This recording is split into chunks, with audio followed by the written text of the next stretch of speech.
Boss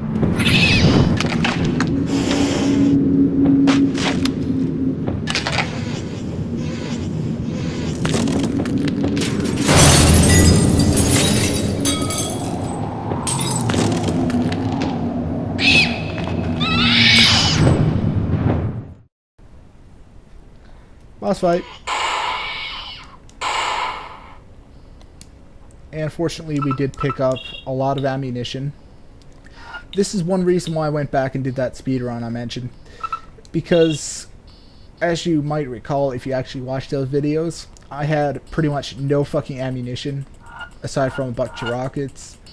And, yeah, I'm trying to keep some of those on hand. Reload here. Gonna give him some shotgun blasts intermixed with rocket shells. Or rather, intermixed with rockets. Whatever you want to say. All that matters is that this fucker right here is going to get his shit wrecked.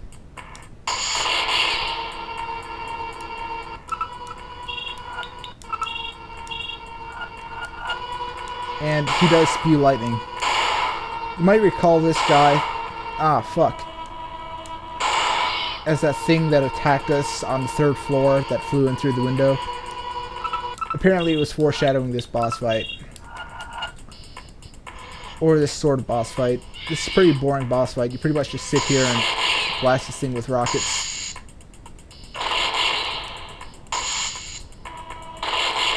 Rockets that don't hit them very often because the hit detection and the aim and shit, it's just fucking god awful. Yep, it's really that bad. Fortunately, I do have health items. Again, another reason why I went back and replayed shit. It really helps to have a good stockpile, because the boss fights are just horribly set up.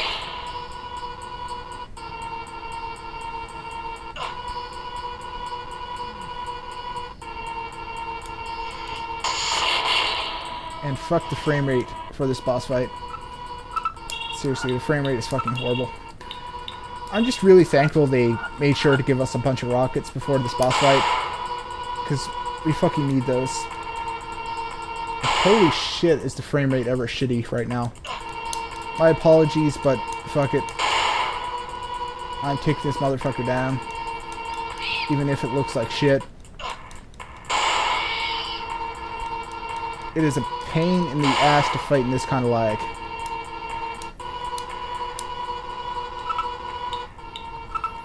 And the music isn't helping matters.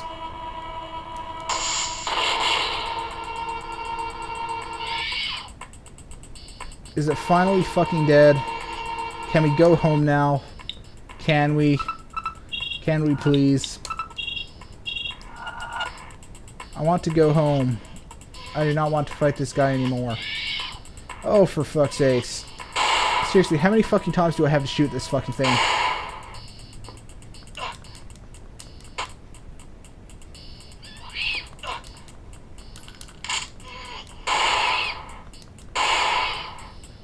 About fucking time. Yes.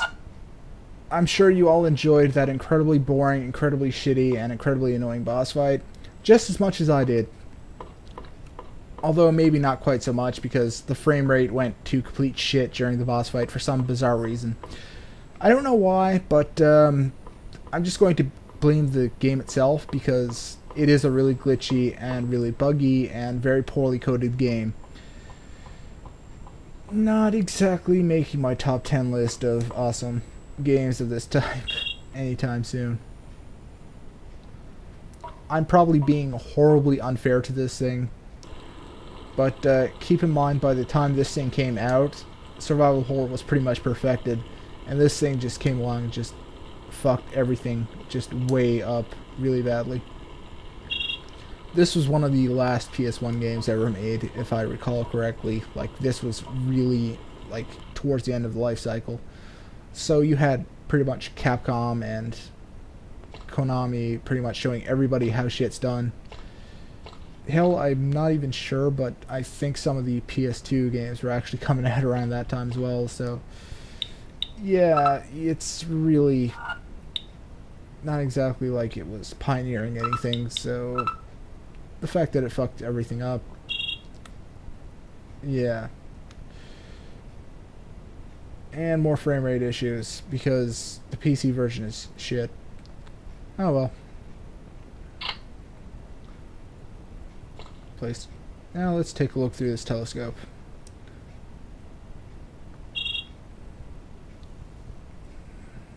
And it's a horribly textured brick wall. And zoom? Okay. Okay, the arrow keys move around. The look button doesn't seem to do anything. You would think it would be mapped to the look button or something. Maybe the aim button? The map button? No. Oh, okay. It's actually the select button. Oh, there you go. Let's see. Let's check out some of these windows. Good things always lurk near windows. What are you talking about? It's not like shit tends to burst through windows and attack you and the fuck is that? Ah, well, there we go. 1692. Guessing the date it was built. This would be the fort that was mentioned. A bunch of people went insane. This thing wasn't in use very long. Part of the complicated and lengthy history of this place. So yeah, 1692. Let's try that on that keypad.